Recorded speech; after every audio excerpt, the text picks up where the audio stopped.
Donald Trump admired the headscarf, calling the textile truly exquisite, some of the highest quality he had encountered, and emphasized his expertise in materials due to his half-century in real estate, where he installed incredible, massive quantities of drapery.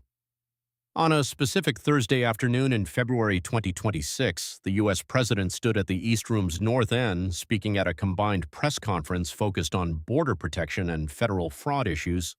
an occasion packed with media where cameras vastly outnumbered journalists 3-1,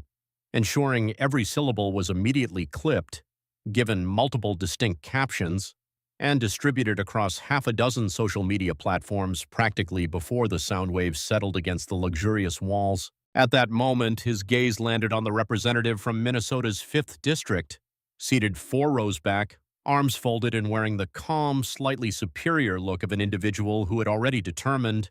likely during her travel to the White House, that this event's occurrences would anchor her evening fundraising communication by 9 o'clock. Ilhan Omar possessed a deep readiness, maintaining a state of continuous preparedness since early controversies regarding her tweets, viral video clips, her marriage to a political consultant, and her removal from a key foreign affairs committee by the opposing party years prior. Enduring severe threats, constant security, high-profile media coverage, and political reprimands, she had developed her public persona into a form of artistic expression, a deliberate calmness that appeared precise and relaxed, reflecting a survivor of conflict abroad, years in refugee camps, and over a decade in U.S. politics, all of which she viewed as similarly challenging experiences, cultivating a demeanor suggesting that no assault could disturb her composure. She held a dark-screened phone in her left hand, prepared, while 3 assistants with open laptops waited in the back row, having anticipated roughly 17 different scenarios that might unfold. These aides were positioned near the rear wall with pre-written social media responses already loaded in draft windows, signifying a highly operational, experienced 7-year-old rapid response system designed specifically to convert opposition attacks into political leverage. Yet neither she nor her strategic team, through their rigorous simulations and instincts, had accounted for, indeed her self-assurance had overlooked, the profound distinction between facing criticism from Donald Trump on his social media platform versus enduring a direct confrontation from him within the East Room of the White House. In the digital sphere, she functioned in her optimal environment, benefiting from reaction time, support staff, and a continuous messaging apparatus that had effectively translated every Trump slight and GOP critique into financial support since 2019, leveraging controversy to reinforce a narrative for her base. That she was a feared figure who could not be silenced, often concluding with a pitch for small donations. The strategy had proven exceedingly effective, yielding some of her highest fundraising totals after being removed from a committee in 2023 and amplifying her national visibility with every mention by Trump. She had come to view his focus on her as a powerful asset rather than a danger. However, the physical setting of the East Room, with dozens of eager reporters, locked camera lenses, and a massive media machine analyzing every nuance, was vastly different from the digital space. Inside that room, her rapid response apparatus was physically absent, located back in Minneapolis, leaving only her and Trump as the nation watched live to see the result of the country's fiercest political debater shifting from showmanship to a focused attack. When Trump addressed her as Congresswoman, his vocal tone altered, lacking the standard rally rhetoric or simulated outrage typically used for humor, adopting instead a quieter, measured cadence suggesting years of experience and a deliberate choice on this specific afternoon to employ a new approach. He expressed a desire for a genuine personal dialogue, explicitly avoiding social media, press releases, or fundraising solicitations, the latter of which he noted, sparking mild laughter and causing reporters to react in varied ways, frequently mentioned his name, for which he facetiously took credit. However, he insisted on an authentic exchange because Minnesotans deserved clarity, claiming to have extensively researched, counter to public perception of his habits, the situations unfolding in her state, district, and within her household's finances, describing his findings as shocking in a negative sense, and asserting that it was time she faced direct questioning on camera so her constituents who voted for her could hear her responses. He allowed a moment of silence to emphasize his claim that currently necessary answers were absent, grasping the significance of the ensuing 22 minutes and why a routine briefing on border issues transformed into the early 26's most-watched political encounter with nearly 100 million views across various platforms within 3 days, dominating all political media coverage, requires understanding key aspects of both individuals often omitted by sensationalized reporting that avoids the necessary time and context modern media feels it can no longer spare. First, one must acknowledge that, objectively,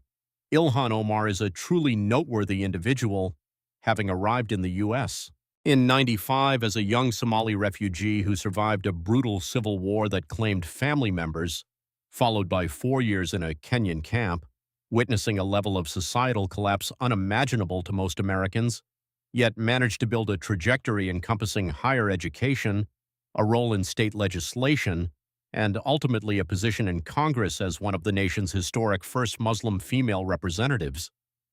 Hers is an authentic narrative that represents, in an absolute sense, the quintessential American experience, and those who fail to recognize this are overlooking a significant aspect of what this nation can produce. Secondly, understanding the scenario requires noting that Omar had served in Congress for 7 years, starting in January of 2019, representing Minneapolis and surrounding suburbs, during which time she became highly prominent, celebrated, and nationally recognized through widespread media coverage, lucrative speaking engagements, a documentary film, and participation on international panels, all while actively engaged in frequent political battles across various media and congressional forums.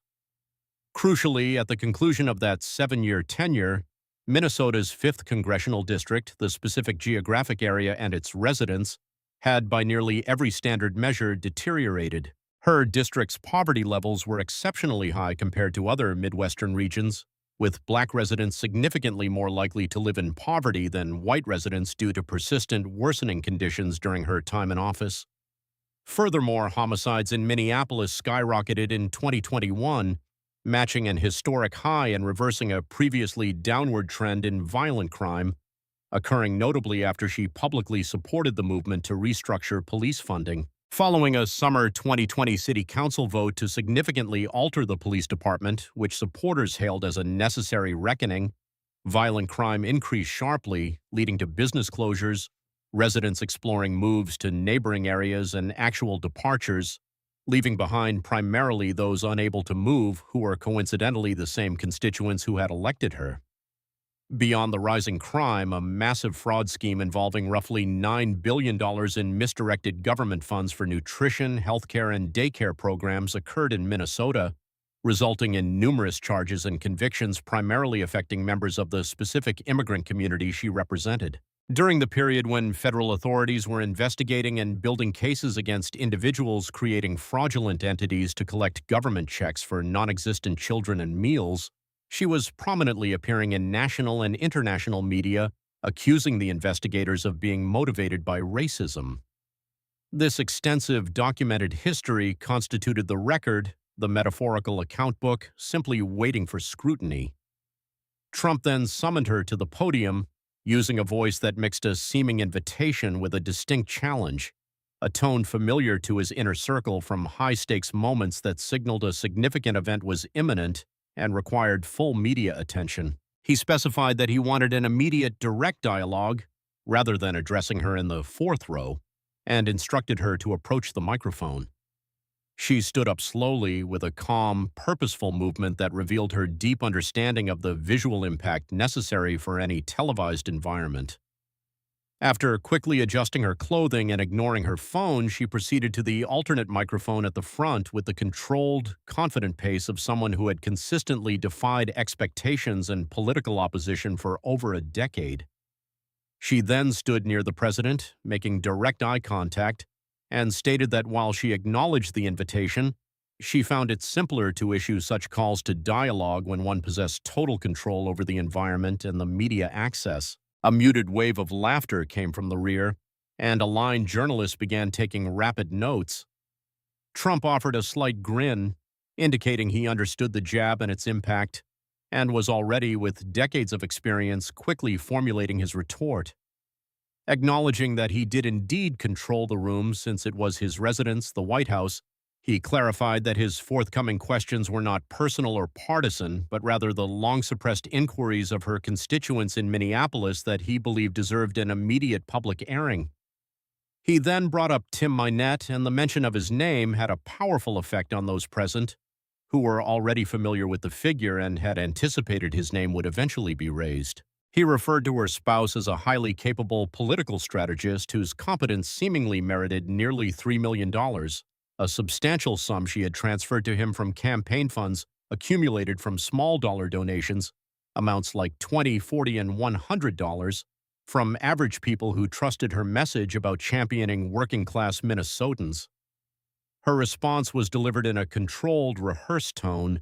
reflecting years of enduring constant political assaults which had made her vocal delivery sharp and effective. She asserted that every financial transaction involving consultants had been properly reported to the Federal Election Commission and verified as legally compliant, adding that the specific arrangement concluded following the 2020 election and had been completely transparent throughout. He seemed to embrace her response with the calm enthusiasm of someone who had anticipated that exact reply, stating that he favored and supported such public disclosures. However, he pointed out that making a legal action public does not necessarily make it appropriate, framing her behavior as essentially transferring money from her donors to her spouse's personal account, which he argued was a peculiar action for a representative who frequently advocated for accountability and criticized the powerful for exploiting average citizens. He quickly pivoted without expecting a response, proposing that even if they accepted the initial $3 million as completely proper, the subsequent events deserved attention as well. He detailed how her husband, after the campaign consulting work concluded, established a sophisticated California-based winery named St. Crew LLC, a moment marked by a brief pause in a suddenly very quiet room. He pointedly addressed her faith, acknowledging her public identity as a devout Muslim, but contrasting it with her husband's winery business, noting that Islamic law prohibits alcohol and asserting that her silence on the matter suggested a reluctance to choose publicly between her religious tenets and her family's financial gain. She took a quick, controlled breath, indicating she was carefully managing her emotional response. She stated that her spouse's professional ventures were distinct from her political role, emphasizing the personal nature of her faith and refusing to permit any questioning of religious sincerity from that platform. He immediately interrupted, asserting that he was not questioning her beliefs but merely pointing out the apparent conflict between her stated religious values and her husband's documented business, suggesting the contradiction spoke for itself and he was just acknowledging it. He then referred to a well-known index card, a frequent prop in his political history. He then raised a financial point regarding her husband's venture capital firm, noting that it was valued under $1,000 on her 2023 disclosure, but had skyrocketed to $30 million just 1 year later, a jump from minimal initial value to millions. Drawing on his extensive business experience, he addressed her directly, stating that as someone familiar with significant financial growth, he knew such an exponential increase in value within a single year did not occur from typical sales or normal market returns, but rather from a rapid infusion of capital from a well-resourced entity. He emphasized that the critical query, relevant to government committees, investigators, and the public, was identifying who invested that substantial amount into her spouse's firm during the same period. Numerous individuals from her specific community faced convictions for misappropriating roughly $9 billion in state funds. A question met with profound silence in the room. Continuing, he stated that her husband had entirely ignored a deadline for records from a congressional committee and that her office had specifically dismissed the entire investigation as a partisan maneuver. He summarized that despite a $30 million financial mystery,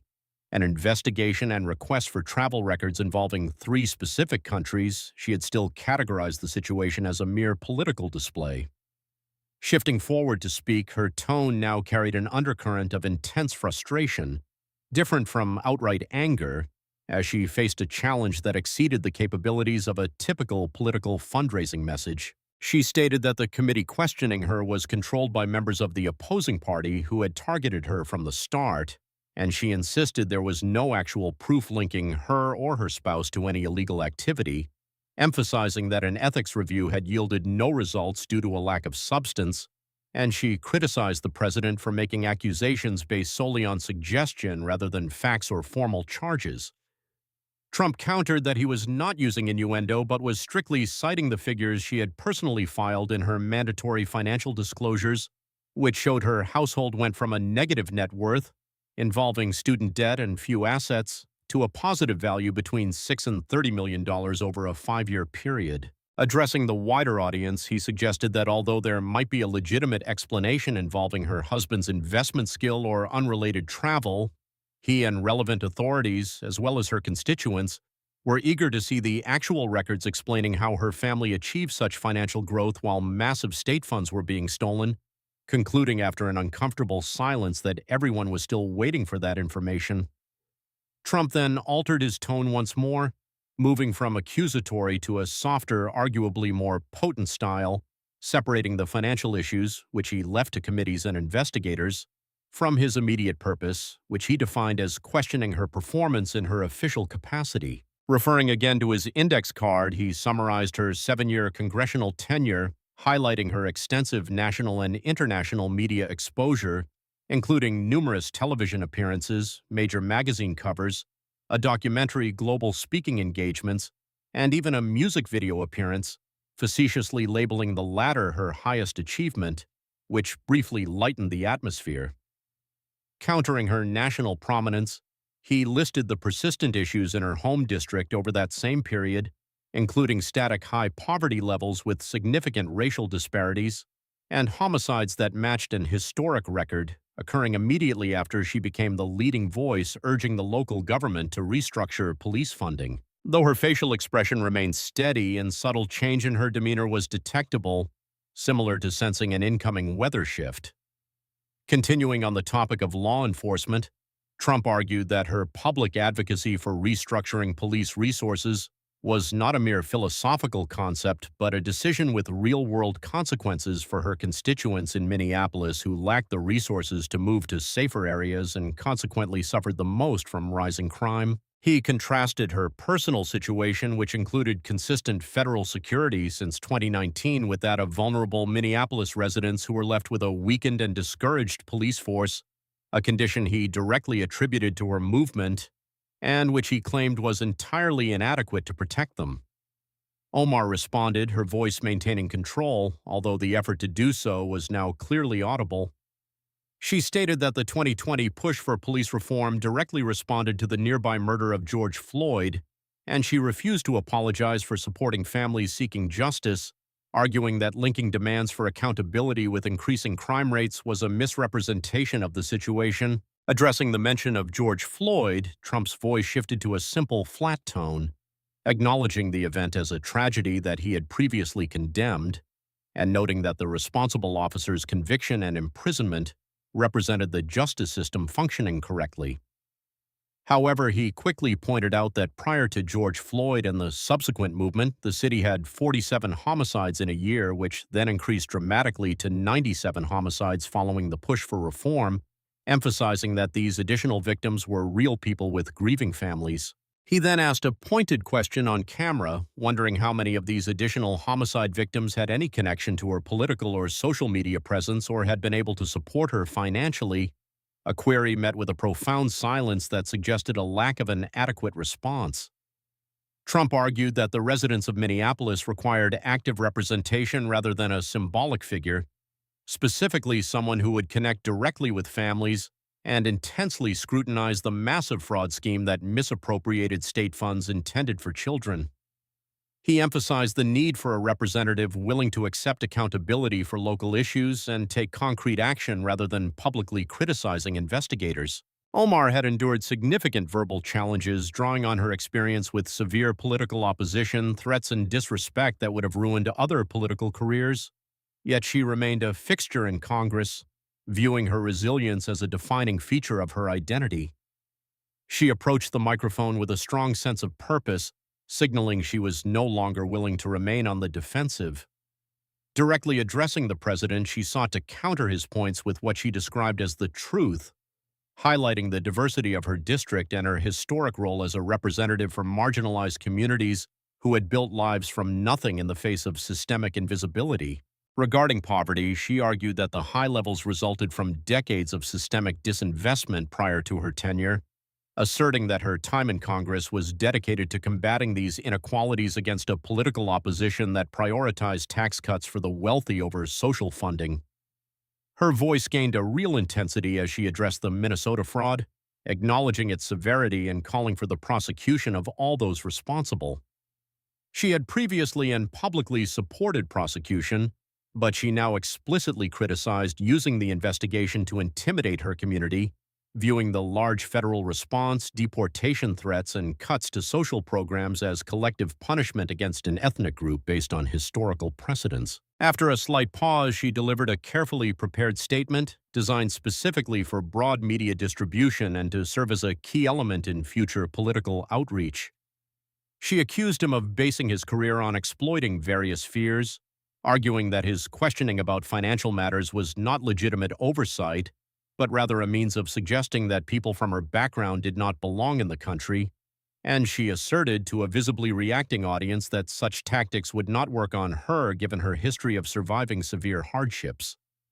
He allowed a moment of calculated silence that successfully conveyed to everyone present that he had processed her statement, was not intimidated, and intended to reply. Finally speaking in a calm, almost conversational manner, he facetiously complimented her statement as a well-written speech that effectively incorporated compelling personal and political themes, mockingly grading her team's effort highly. Looking at her, he argued that her rhetoric failed to provide answers regarding the unproduced records for the committee, the $30 million, or why she seemingly prioritized international issues over addressing the fraud that affected her constituents' vital local programs. While he agreed that fraudsters should be prosecuted, he criticized her for never expressing regret for the situation occurring under her watch or committing to prevent it, noting that she instead blamed the investigators and characterized the scrutiny as collective punishment and bigotry. Shaking his head in a manner suggesting fatigue rather than performance, he asserted that when billions in children's funding vanish, the immediate priorities should be locating the funds and determining individual accountability rather than questioning the motivations of the investigators. She countered that she had proposed legislation to improve oversight for nutrition programs in 2022, but that the opposing party had blocked its progress. He reminded her that her party held the majority in Congress during that period, questioning why the bill failed when they were in power. After a distinct non-theatrical pause, she cited committee scheduling conflicts and alternative priorities as the reasons. He reiterated her phrase about competing priorities in a serious tone, emphasizing the massive scale of the funds stolen from children compared to those other political focus areas. Trump stated a desire to add one final point, lowering his voice, which paradoxically increased its impact and compelled the audience to listen more closely. He referenced a speech she made 7 years prior, in March 2019, where she discussed the September 11th terrorist attacks, an event resulting in 3,000 American deaths and impacting victims from numerous professions and nations. He noted that she referred to that massive assault as simply a situation where some people did something, bringing the room to a complete standstill. He reiterated the specific phrase, "some people did something," stating it neutrally, letting the specific choice of words fill the silence of the room. He acknowledged various defenses for her wording, including claims it was taken out of context, was actually regarding civil rights, or had been edited, conceding that such explanations might hold some validity. However, he focused on a specific narrative, that of a man from New Jersey who lost his mother at the World Trade Center and subsequently wore a shirt with her exact words printed on it during a memorial service, publicly stating his intention to clarify the specifics of that tragic day. He looked directly at her, emphasizing that the grieving son, standing where his mother died, heard her description of the attacks and wore those words at ground zero to force confrontation, believing her phrasing minimized the experiences of thousands of victims and their families. Following a short pause, he clarified that he was not questioning her patriotism or citizenship, but was emphasizing the critical importance of language. He argued that as a representative, she had an obligation to use appropriate language when describing an event that killed thousands, and that her chosen phrase was entirely inadequate, a sentiment he suggested her constituents had every right to consider, especially given her consistent failure to choose different words over 7 years of extensive public speaking. Omar remained motionless, and Trump continued by suggesting that while some of his supporters might be driven by fear, it was equally valid to examine the emotions driving her own career. He contended that her political identity was based on grievance and the premise that she must continuously fight against America for perceived historical wrongs against certain groups, independent of the actual conditions within the specific district she was elected to represent.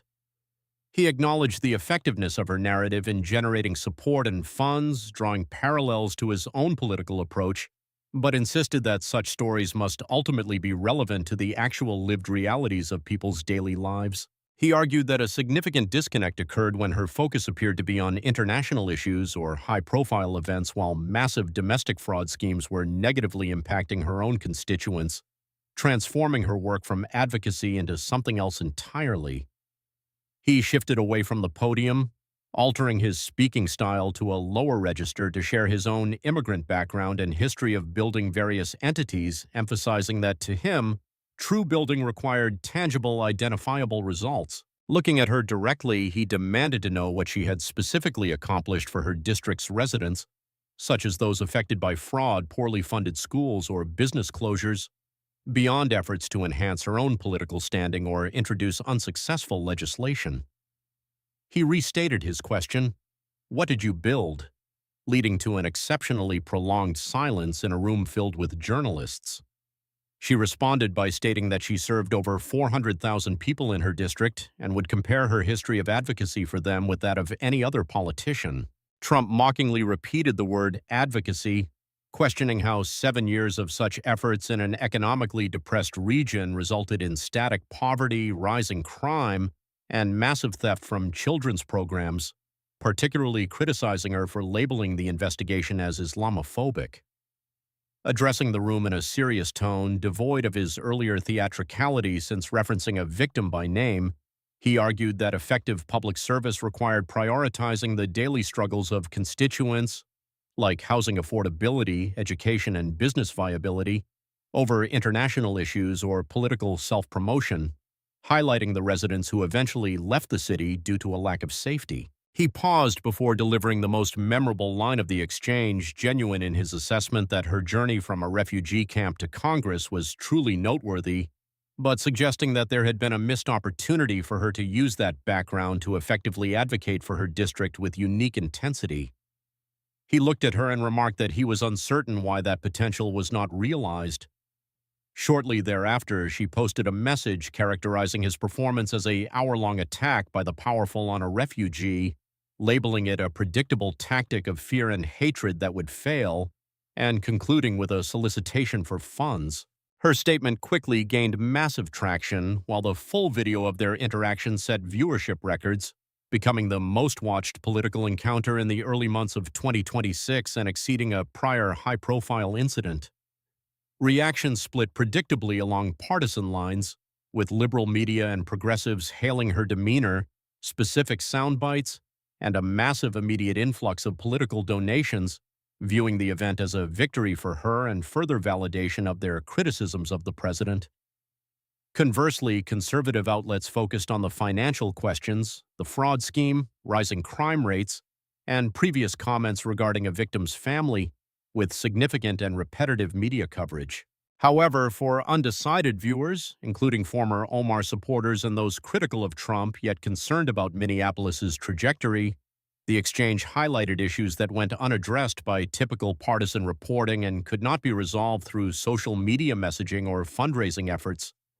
Specifically, she had not provided an explanation regarding the substantial funds, instead categorizing the inquiry as a partisan attack. She also failed to account for her significant household wealth increase over a relatively short period, dismissing the point as a false narrative. Furthermore, she didn't detail specific accomplishments for her district's residents during her tenure, focusing instead on her general advocacy when pressed directly on the issue during the televised White House confrontation. An anonymous Democratic strategist suggested that while she excelled at identity-based political conflict, Her inability to cite tangible local results was problematic because her constituents likely associated the term advocacy with a lack of meaningful progress. A subsequent, less immediate negative impact also began to emerge. For several years, her political persona had revolved around the idea that her opponents feared her, a narrative she effectively leveraged from every public conflict to boost her fundraising and national prominence. Yet the White House encounter raised a question that undermined her central premise. What precisely was the source of that supposed fear? Was it based on the unresolved investigations, the missing records, or the unexplained financial questions? Her feared opponent narrative necessitated a record capable of withstanding scrutiny, but the specific examination during the press conference focused strictly on documented financial matters rather than her background or faith, revealing discrepancies between her public image and the actual details. Shortly after the exchange, the relevant Congressional committee pushed back the deadline for financial documents again as investigators pursued their work regarding the unexplained millions, with its origins and potential links to regional fraud remaining uncertain. Within her district, among the varied communities and institutions where her strongest supporters resided, the negative real-world effects of the fraud, restructured policing, economic stagnation, and rising crime were palpable, and many residents with the means to do so had departed. These conditions were not merely claims made by her opponent, but facts documented in official records, records which, unlike political messaging or media coverage, were objective and simply required review to be understood. Official records are indifferent to personal narratives or historical struggles. They simply reflect the objective outcomes of choices made and priorities set, remaining accessible to any observer and resistant to dismissal by well-crafted speeches or successful fundraising efforts. Looking toward future potential campaigns for higher office, she will inevitably face questioning about the specific failures and controversies of her time in Minneapolis, including the massive fraud, crime spikes, and lack of legislative success. The ultimate assessment of what she actually accomplished will rely not on political messaging but on the documented records, statistics, and the actual conditions experienced by the remaining and departed residents of her district. This scrutiny will result not from her political opponent's rhetoric but from the reality of Minneapolis itself.